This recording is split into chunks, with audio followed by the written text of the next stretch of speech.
il a laissé l'ambiguïté de sa candidature. Tous les gens qui sont rentrés dans le système ont tout de suite servi Oligui dans le sens de cette candidature. Chacun s'est dit, oh, comme il sera forcément candidat dès lors qu'il a laissé cette ambiguïté, il vaut mieux être dans son camp si on veut avoir un poste. Et du coup, c'est devenu la politique des placements. Au Gabon, j'ai entendu que maintenant, il y a des placements sexuels. Mais là, c'est des placements politiques. C'est devenu la politique des placements à qui procher. Et lui-même, étant un peu l'homme des basses besognes, parce qu'on comprend que lui, il connaissait tous les petits malfrats là, tant dans la diaspora qu'au Gabon, tous les fémènes. Il les connaissait tous apparemment. Et on découvre aujourd'hui que peut-être qu'Oligui les instrumentalisait déjà à l'époque. Parce que la rapidité avec laquelle il est allé vers ces fémènes à la fois de la diaspora et du Gabon, ça m'a surpris. C'était rapide. Comme quelqu'un, et il les embrasse comme des amis, c'est-à-dire que dans ce coin où il était encore un simple général ou machin, et il était resté l'homme du bar, l'homme du quartier avec eux. Il les connaissait bien en amitié personnelle. Tous les fémènes là que vous voyez là, dans la diaspora, il les connaissait tous, personnellement. Ils buvaient ensemble, ils mangeaient ensemble. Ils mangeaient les coupés ensemble. Mangeaient les coupés ensemble. Au bar, au quartier, la bière. Il les connaissait tous. Et quand il devient président, il va vers qui naturellement? Chez les mêmes. Y compris les cool-mongers de l'époque, les capistes. Il les connaissait tous. Et il les a tous intégrés comme instrument d'une politique on va presque dire, de l'ombre. Et vous avez vu, ce qu'on avait dit, monsieur, quand moi j'avais juré que je ne rencontrerais jamais un Bongo ou un Oligui. Mais regardez, la politique de l'ombre, là, où les fémènes sont envoyées pour corrompre. Vous voyez notre petit là, de la NASA, là, comment on l'appelle? Il est victime de ça aujourd'hui. On a vu la vidéo qui a circulé, non? C'est pas Madame Adibé qui aime parler chef. Qui deviennent des équerres. Ils se plient à... C'est quel angle? Je ne sais pas. Là. 90 degrés, comme une équerre. 90 degrés. Alors, Madame Adibé avait dit à la dernière fois qu'elle ne savait pas qu'un corps pouvait se plier comme ça. Et qu'un bras pouvait se rallonger comme le cou de la girafe. Incroyable. On a vraiment des capacités physiques extraordinaires. C'est incroyable. Hein? Et donc, ces capacités physiques où on se plie là, maintenant, dans des positionnements incroyables. Hein? Des corps acrobatiques qui deviennent flexibles dans les sens possibles. On voit des gens qui hier parlaient avec fermeté, tout d'un coup, dès qu'on arrive devant, on se plie. On glisse une enveloppe. Mais enfin, qu'est-ce que c'est que cette affaire? Oui. Donc, l'homme est dans son milieu. Donc, les instruments là qu'il amène, et c'est comme ça, il les envoie comme des petits soldats là. Allez donner la petite enveloppe là, parce que lui, il doit se taire. Allez donner. Et c'est ce qu'on voit là, l'argent du pays est en train d'être mis dans les mains de ces gars-là. Et comme vous le savez, au Gabon, hein, on vous donne 1 million, ce qui arrive à l'autre là-bas, c'est 200 000, vous avez gardé le reste. Vous voyez, c'est ça la réalité. Et donc, moi je dis, en s'incluant lui-même dans le débat politique, n'est-ce pas? En se mettant lui-même dans le débat politique, il a vicié ce débat-là. Parce que tout le monde maintenant qui dit, bon, comme il va peut-être être candidat, et il a l'air populaire, machin, vaut mieux même que je renonce à la mienne et que j'aille le soutenir. Il faut que je sois même le plus grand soutien. S'il faut être tribaliste, je serai tribaliste. S'il faut être cancre, malfrat, je ne sais pas quoi, je le serai, parce que nous sommes dans une association de malfaiteurs de toute façon. Il n'y a que nous, les malfaisants de la République. Et voilà pourquoi vous avez vu, monsieur, votre ami, là, le fils de... comment on l'appelle vous savez, les bûcherons de l'époque, là, le gars là, qui est apparu à la télévision, le gars de Réagir, là, l'ancien président de Réagir, comment on l'appelle? François, oui. François Ndombia. Il a fait une interview récemment à RFI ou je ne sais pas où, hein, je sais pas, voilà.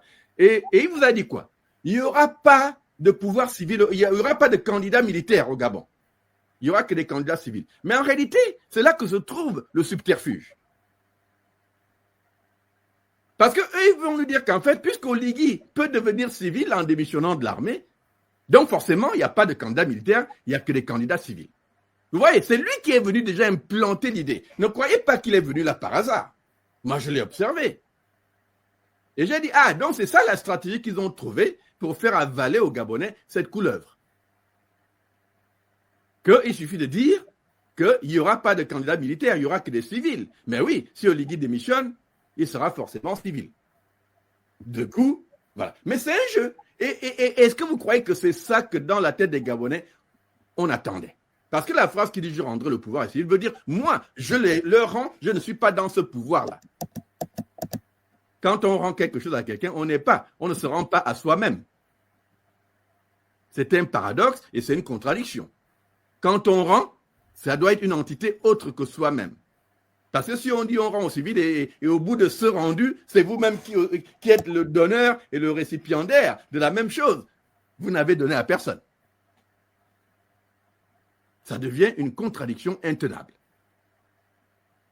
Mais c'est d'autant plus intenable, et là je vais aller dans le caractère juridique même de l'affaire. C'est-à-dire qu'ils veulent nous vendre en fait quelque chose qui est juridiquement incohérent. Et je ne sais pas si les gens ont analysé ça comme ça déjà, mais je vais donner mon analyse juridique. Je ne suis pas un juriste, mais je crois que je suis suffisamment outillé pour détecter les incohérences juridiques dans une démarche comme celle-là. Bon, j'ai entendu plusieurs théories. La première théorie, c'était qu'il allait démissionner de l'armée. Mais comme M. Omba l'a dit, les coupures de journaux qu'on voit, il y a eu beaucoup de rumeurs que cette réunion-là de samedi, en fait de hier, c'était le premier, c'était en réalité pour qu'il a démissionné officiellement de l'armée. Mais en réalité, ça n'a plus été une démission. C'est devenu une rumeur. Et là, il y a une rumeur qui dit que c'est demain qu'il va déclarer sa candidature. J'ai entendu. Bon. Mais, quand même, soyons clairs. Eux-mêmes, ils citent leur loi. Mais la loi aussi est claire. Pour qu'un soldat se mette en politique, ça c'est leur loi, parce que c'est ce qu'ils ont bidouillé dernièrement là, il doit se mettre, comment on appelle ça, en disponibilité, il doit solliciter la mise à disposition. Voilà. Bon. Il doit solliciter cela. Mais c'est là que se trouve le hic juridique, en réalité. Parce que la mise en disponibilité ne veut pas dire que vous n'êtes plus dans l'armée. Vous êtes toujours un militaire.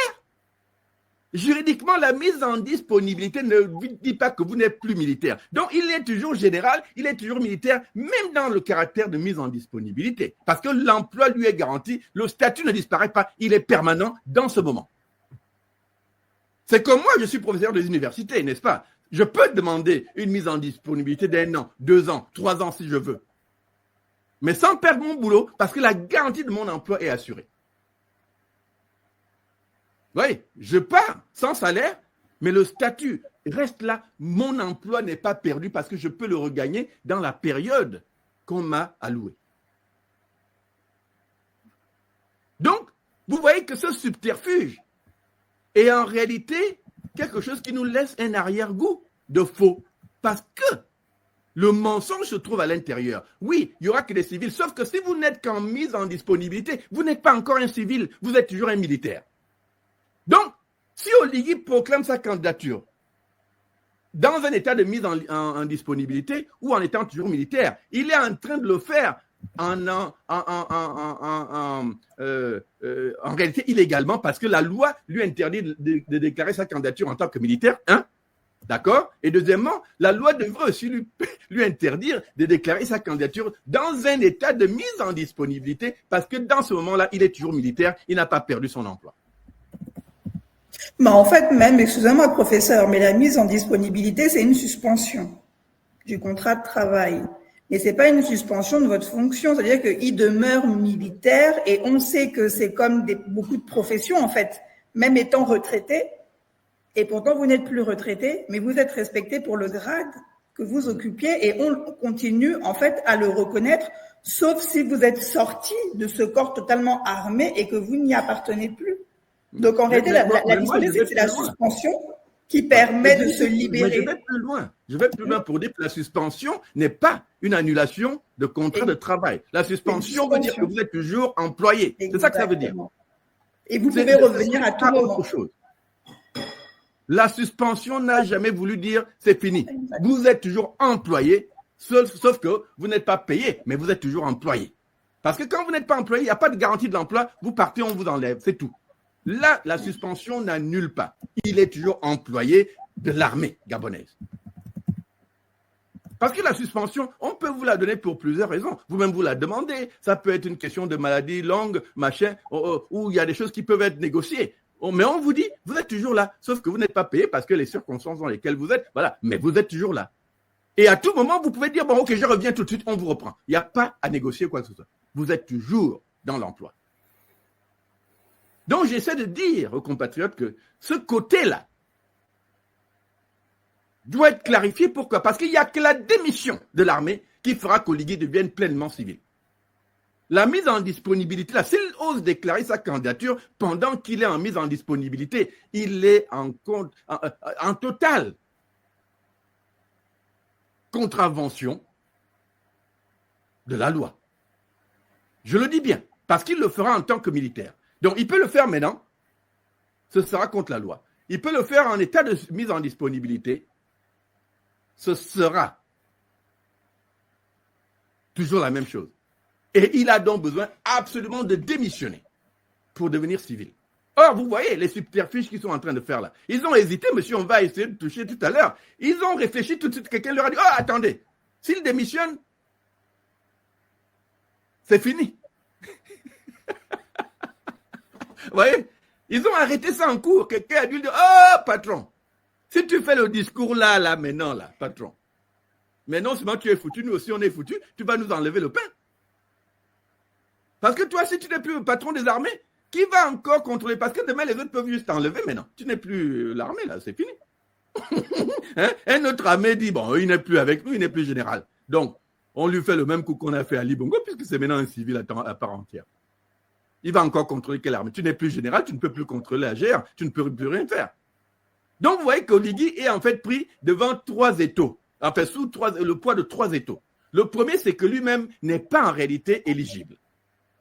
Parce que la charte le lui interdit. Il a été ministre de la Défense, il ne peut pas techniquement se qualifier. Deuxièmement, n'est-ce pas, actuellement, il peut déclarer la candidature en tant que général, c'est hors la loi. Ça devrait être une candidature automatiquement nulle et non avenue, de nul effet, dans ce moment-là. Parce que la loi ne lui permet pas de le faire comme homme politique. Voilà. Je vais même ajouter une quatrième dimension. La seule chose qui lui l'autorise à être chef du CTRI, c'est sa qualité de militaire, parce que le CTRI n'est constitué que de soldats, pas de civils. Vous voyez? Donc cette dimension aussi, elle est importante. Ça veut dire qu'en réalité, dès lors qu'on lui enlève la qualité de CTRI, il doit aller à une nouvelle élection pour être président de la transition. Comprenez bien le jeu là. Il a été, soi-disant, nommé illégalement, nous on l'a prouvé, en tant que soldat, pas en tant que civil. Vous voyez? Donc, si maintenant on lui enlève la qualité de soldat, il perd automatiquement sa place au CTRI. Et là encore, il faut maintenant le réélire au poste de président de la transition comme civil. Parce qu'il avait été élu, soi-disant, nommé comme soldat. Donc, il y a un paradoxe à tous les niveaux. Donc, déclarer la candidature comme général, illégal. Déclarer la candidature en état de mise en disponibilité, illégal parce qu'il est toujours militaire dans ce moment-là. Gabon Direct.